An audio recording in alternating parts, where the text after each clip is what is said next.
आज की वीडियो में हम डिस्कस करने वाले हैं नीट इन फर्स्ट अटेम्प्ट। तो ये तो हम सबको पता है कि एनसीईआरटी जो है वो सबसे ज़्यादा इंपॉर्टेंट है और क्वेश्चन जो है मोस्टली एनसीईआरटी से आती है। लेकिन फिर भी एनसीईआरटी तो सबके पास है, लेकिन सबका एग्जाम जो है वो क्लियर नहीं हो पाता। क्यों? क्योंकि जो एनसीईआरटी में क्वेश्चन है वो डायरेक्टली नहीं होते हैं, वो घुमा फिरा के या फिर उसकी लाइन में छुपा के बताए गए होते हैं। तो आज हम आपको बताएंगे कि आपको वो क्वेश्चन कैसे ढूंढने हैं और कैसे वो क्वेश्चन का स्ट्रक्चर होता है। जैसे मैं आपको एक एग्जाम्पल के साथ समझाती हूँ। ये एग्जाम्पल है, ये एनसीईआरटी की लाइन है। Most of the water absorbed by plants is lost through transpiration. तो ये एनसीईआरटी में लाइन दी गई है। अब इसी चीज का क्वेश्चन कैसे पूछा गया है नीट में। तो नीट का क्वेश्चन है क्या है, in plants the majority of the absorbed water is, options दी गई हैं, used in photosynthesis, stored in vacuoles, lost through transpiration, used in respiration. और जब हम ऐसे क्वेश्चन को पढ़ते हैं तो हम पढ़ते हैं कि जो प्लांट्स हैं वो वाटर किस में यूज करते हैं, फोटोसिंथेसिस में, वैक्यूल्स में भी वाटर जो है वो स्टोर होता है, और रेस्पिरेशन के लिए भी प्लांट्स यूज करते हैं, और ट्रांसपिरेशन के थ्रू भी लॉस्ट होता है। तो ये तो हमें देखने में सारी ऑप्शन जो है वो पेपर में सही लगती हैं। लेकिन एनसीईआरटी की इस लाइन में इस क्वेश्चन का जो है आंसर दिया गया है कि मोस्ट ऑफ द वाटर, ज़्यादातर जो वाटर है वो अब्सॉर्ब जो प्लांट के द्वारा किया जाता है इस लॉस्ट थ्रू ट्रांसपीरेशन। तो इसमें भी यही पूछा गया है, मोस्ट की जगह डाल दिया मेजॉरिटी ऑफ वाटर। तो इसमें नीट का पेपर क्रैक करने के लिए आपको सिनोनियम्स की एक अच्छी नॉलेज होनी चाहिए कि वो वर्ड उसकी जगह पे कौन सा यूज़ कर सकते हैं। सिनोनियम्स पहले तो आपको अच्छी तरह से आने चाहिए। दूसरी बात, आपको इसमें से जो क्वेश्चन है उसको क्रिएट करके आना चाहिए। तो वो भी हम आपको बताएंगे कि आप इसमें से क्वेश्चन जो है वो कैसे क्रिएट कर सकते हो। इसी की हम एक सेकेंड एग्जाम्पल लेके समझते हैं। Vaccination produces memory cells. तो अब इसमें क्वेश्चन क्या पूछा गया है नीट में, the long term protection provided by vaccination is due to formation of antigen, plasma cell, memory cell, helper T cell. अब देखने को तो ये सारी ऑप्शन जो है वो सही लग रही हैं, लेकिन इसमें बताया गया है कि vaccination produces memory cell. Memory cell मतलब क्या हो गया, long term protection. Long term protection जो होती है वो मेमोरी सेल करती हैं। तो क्वेश्चन तो है वो इसी से पूछा गया है, लेकिन डायरेक्टली ऐसे नहीं है। जैसे आगे vaccination produces antigen, plasma cells, memory cell, helper cells. तो ये तो हमें सीधा सीधा पता चल जाएगा कि ये मेमोरी सेल्स आंसर आएगा। लेकिन ये क्या करते हैं, उसका सिनोनियम यूज करते हैं, उस चीज को थोड़ा घुमा के डालते हैं। तो इसी चीज को हमें क्या करना है, क्रैक करना है। उसके लिए हम आपको आगे वीडियो में बताएंगे कि आप इस चीज को कैसे क्रैक कर सकते हो। उसके बाद वाई स्टूडेंट मिस इट। इसमें से स्टूडेंट्स को क्यों कंफ्यूज हो जाते हैं, क्योंकि ये तो सोचते हैं ये इम्यूनोलॉजी का है, वो एंटीबॉडीज को याद रखती हैं, प्लाज्मा सेल्स को याद रखती हैं, इसीलिए वो क्वेश्चन जो है वो गलत कर देती है।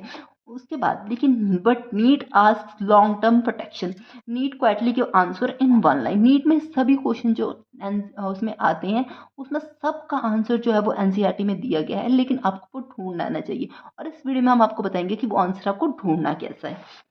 ठीक है, तो इसके लिए आपको क्या करना है, पहले आपको क्या करना है, एक पैरा लेना है, कोई भी, जैसे एक पैरा ले ली, उसकी आपने उठाई फोटो एक पैरे की, उसको आपको या तो चैट जीपीटी के पास या फिर गूगल के पास उसको सेंड करना है, और उसको बोलना है ये जो प्रॉम्प्ट है वो मैं आपको कमेंट सेक्शन में भी पिन कर दूंगी। तो उसको बोलना है कि इसमें क्रिएट करो नीट लेवल क्वेश्चन, एंड इसमें प्रीवियस ईयर क्वेश्चन जो भी इस पैरे में से आए हुए हैं नीट में, डायरेक्टली चाहे इनडायरेक्टली पूछे गए हैं नीट में, और also create question which are hidden in this NCERT line. तो ये आपको प्रॉम्प्ट वहां पे क्या देना है, चैट जीपीटी में या फिर गूगल पे। वो क्या करेगा, चैट जीपीटी या फिर गूगल आपको क्वेश्चन देगा। क्वेश्चन आपको ये भी लिखना है, also give rationalization for correct and incorrect answer. इससे क्या होगा, वो आपको क्वेश्चन देगा जो एनसीईआरटी की लाइंस में हिडन है, प्लस उनके आंसर देगा। आंसर आपको ये भी देगा कि ये ऑप्शन करेक्ट क्यों है और इनकरेक्ट क्यों है। इससे आपका जो कंसेप्ट है वो बिल्कुल क्लियर हो जाएगा। लेकिन आपको क्या करना है, यूज़ करना है, चैट जीपीटी भी यूज़ करनी है, साथ के साथ एनसीईआरटी भी यूज़ करनी है, प्रीवियस ईयर क्वेश्चन भी यूज़ करना है, और टेस्ट सीरीज भी यूज़ करना है। सिर्फ चैट जीपीटी पे आपको क्या करना है, डिपेंड नहीं रहना है, सिर्फ आपको ये सब भी करना है। ठीक है, समझ में आ गया। और उसके बाद एक और क्वेश्चन है, जैसे मैं आपको बताती हूँ डायग्राम बेस्ड। जैसे एनसीईआरटी की क्लास +1 की जो बायोलॉजी की चैप्टर ट्रांसपोर्ट इन प्लांट्स है उसमें डायग्राम दी गई है। तो उसमें डायग्राम में क्या दिया गया है, रूट हेयर दिए गए हैं, एपिडर्मिस दी गई है, कॉर्टेक्स दिया गया है, एंडोडर्मिस दिया गया है, एंड जाइलम दिया गया है। और क्वेश्चन क्या पूछा गया है नीट में, नीट में पूछा गया है, water absorbed by root hairs ultimately enter which tissue for upward transport. अब इसमें कहीं पे भी एनसीईआरटी में ऐसा कुछ नहीं जो है दिया गया है, आंसर ऐसा नहीं दिया गया है। तो कॉर्टेक्स, एपिडर्मिस, फाइलम या फिर जाइलम। तो इसमें से आपको फाइलम क्या करना है, डायग्राम में से देख के बताना है कि डायग्राम में ही पाथवे जो है वो छुपा हुआ है। तो आपको डायग्राम को भी पूरे अच्छे से एनालाइज करना है। डायग्राम भी क्या करना है, चैट जीपीटी को सेंड करनी है या फिर गूगल को, उसको बोलना है कि इसमें से जो भी क्वेश्चन बन सकते हैं नीट में, तो वो हमें वो क्वेश्चन जो है वो प्रोवाइड करें। इससे आपको वो सारे क्वेश्चन जो है वो मिल जाएंगे। अभी इसी की एक और एग्जांपल मैं दे के बताती हूँ। देखो, ह्यूमन हार्ट तो आप सबने पढ़ा ही होगा। तो उसमें क्वेश्चन जो है ह्यूमन हार्ट बना हुआ है, तो इसमें लिखा है which chamber of the heart has the thickest muscular wall, right atrium, right ventricle, left atrium, left ventricle.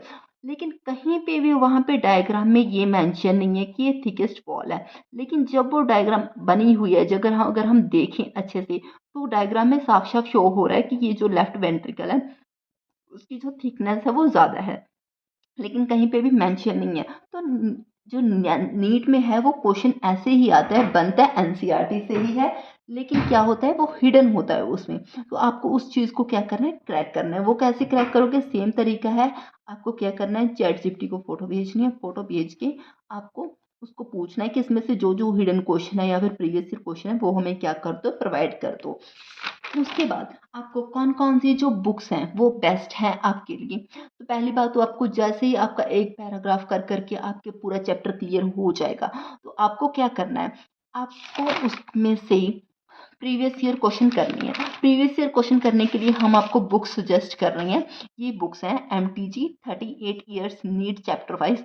ये चैप्टर वाइज भी है और टॉपिक वाइज भी है बायोलॉजी की। उसके बाद इसमें क्या है, प्रीवियस ईयर्स के क्या है, chapter wise previous year question है, टॉपिक वाइज MCQ है with answer in Hindi and English. उसके बाद सेकंड बुक है MTG objective NCERT at your finger tips biology. इसमें क्या है, NCERT के based chapter wise question answer है। और उसके बाद क्या है, दिशा ऑब्जेक्टिव NCERT एक्सट्रैक्ट बायोलॉजी। इसमें अराउंड 3000 के अराउंड NCERT बेस्ड MCQ है। अगर आपने ये सब कर लिए तो आपका सिलेक्शन के चांसेस जो है वो बहुत ज़्यादा हाई हैं। केमिस्ट्री के लिए भी MTG कंप्लीट नीट गाइड और MTG 38 नीट चैप्टर वाइज। उसके बाद फिजिक्स के लिए MTG complete NEET guide and master stroke NEET UG. ये सेम बुक्स हैं, आपको मतलब चैप्टर वाइज जो है वो मिल जाएंगी। उसके बाद अभी आपको क्या है, पढ़ना कैसे है, तो आपको डेली अपना टाइम टेबल जो 6 से 8 का है वो सेट रखना है। उसके बाद आपको मोस्ट इंपॉर्टेंट जो है वो पोमोडोरो टेक्निक यूज़ करनी है। पोमोडोरो टेक्निक क्या होती है, इसमें आपको 25 मिनट स्टडी करना होता है और 5 मिनट आपको क्या करनी होती है, ब्रेक लेनी होती है। जैसे ही आप पढ़ने बैठो उससे 5 मिनट पहले आपको क्या करना है, आइज क्लोज करके बैठ जाना है, नोटिफिकेशन वगैरह बंद कर देनी है, सारा कुछ जो है रूम में अपने आप को बंद कर लेना है। 5 मिनट रेस्ट करने के बाद आपको पढ़ना शुरू करना है। पढ़ना है 25 मिनट के लिए। उसके बाद 5 मिनट की ब्रेक में क्या होगा, आपका जो माइंड है वो रिफ्रेश हो जाएगा, क्योंकि पढ़ते पढ़ते हमारा दिमाग जो है वो थक जाता है। इससे क्या होगा, हमारा माइंड जो है वो रिफ्रेश हो जाएगा। और सबसे बड़ा फायदा, आप डिस्ट्रैक्ट नहीं होगे, क्योंकि जब आप लगातार 2-3 घंटों तक पढ़ते जाओगे तो आपका माइंड क्या होगा, डिस्ट्रैक्ट होगा। आपका मन करेगा मैं रील्स देखना शुरू कर दूँ या यूट्यूब वीडियो देखना शुरू कर दूँ, लेकिन ये यूट्यूब वीडियो होती है वो बहुत लंबी चली जाती हैं, रील्स भी बहुत ज़्यादा लंबी चली जाती हैं, तो उससे आपका बहुत ज़्यादा जो है वो टाइम वेस्ट होता है। इसीलिए आपको उस चीज़ में नहीं पढ़ना है। अगर आप 5 मिनट रेस्ट करोगे ना तो उससे आपका माइंड रिफ्रेश होगा, लेकिन अगर आप रील्स वगैरह देखने लग गए ना तो आप और थक जाओगे और डिस्ट्रैक्टेड अलग से होगे। उसके बाद आपकी जो आई साइड है वो अच्छी रहेगी। मानो कि अगर आप फ़ोन चलाना शुरू कर दिया रेस्ट में, तो उसमें आपका फिर से आपकी आई साइट पे असर पड़ेगा। बहुत सारे स्टूडेंट्स जो ऐसे कॉम्पिटिटिव एग्ज़ाम की, तो आपने देखा होगा बहुत सारे स्टूडेंट्स हैं जो कॉम्पिटिटिव एग्ज़ाम की तैयारी करते हैं, उनकी मोस्टली जो है आई साइट वीक होती है। क्यों होती है? क्योंकि वो कंटिन्यूस जो है वो पढ़ते रहते हैं। लेकिन अगर आप 5 मिनट रेस्ट करके चलोगे तो आपको आइज़ को भी रेस्ट मिल जाएगी और आपकी आइज़ की जो विज़िबिलिटी है वो ख़राब नहीं होगी, क्योंकि आइज़ ने आपका लॉन्ग टर्म साथ देना है। तो ईज़ी लर्न ईज़िली, जब आप रेस्ट करके चलोगे, आप अपने माइंड को रेस्ट दोगे, आपका माइंड रिफ्रेश होगा, तो आप इजीली उन चीज़ों को याद कर पाओगे जो चीज़ें आपको डिफ़िकल्ट लगेंगी याद करने में, अगर आप रेस्ट करके नहीं चलते हो। और उसके बाद क्या है, ये है आपका रिवीजन प्लान। रिवीजन जो है वो सबसे ज़्यादा इम्पोर्टेंट है। क्यों?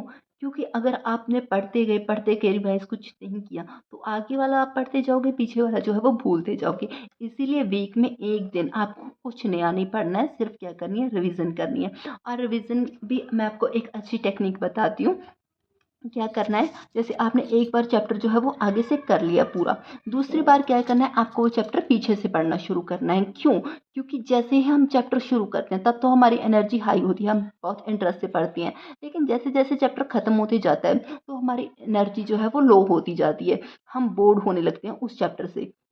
इससे क्या होता है, जो पीछे वाले पेजेस पे इंपॉर्टेंट पॉइंट्स होते हैं वो क्या होते हैं, हमसे मिस हो जाते हैं। तो उनको कवर करने के लिए आपको क्या करना है, एक बार चैप्टर जो है वो पीछे से शुरू करना है। जब आप पीछे से शुरू करोगे चैप्टर को तो आपको पीछे के भी जो इंपॉर्टेंट क्वेश्चन है वो भी सारे आपको क्या हो जाएंगे, मिल जाएंगे। और आप रिविजन करते टाइम जो है वो बोर भी नहीं होंगे। उसके बाद सबसे ज़्यादा इंपॉर्टेंट है एक mock test per week. Mock test क्यों इंपॉर्टेंट है?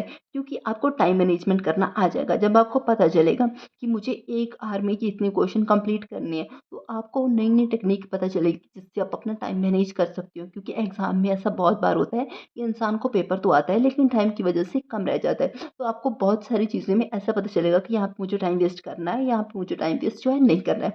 ऊपर से आपके वीकर सेक्शन पता चलेंगे कि कौन से एरिया में मैं वीक हूँ।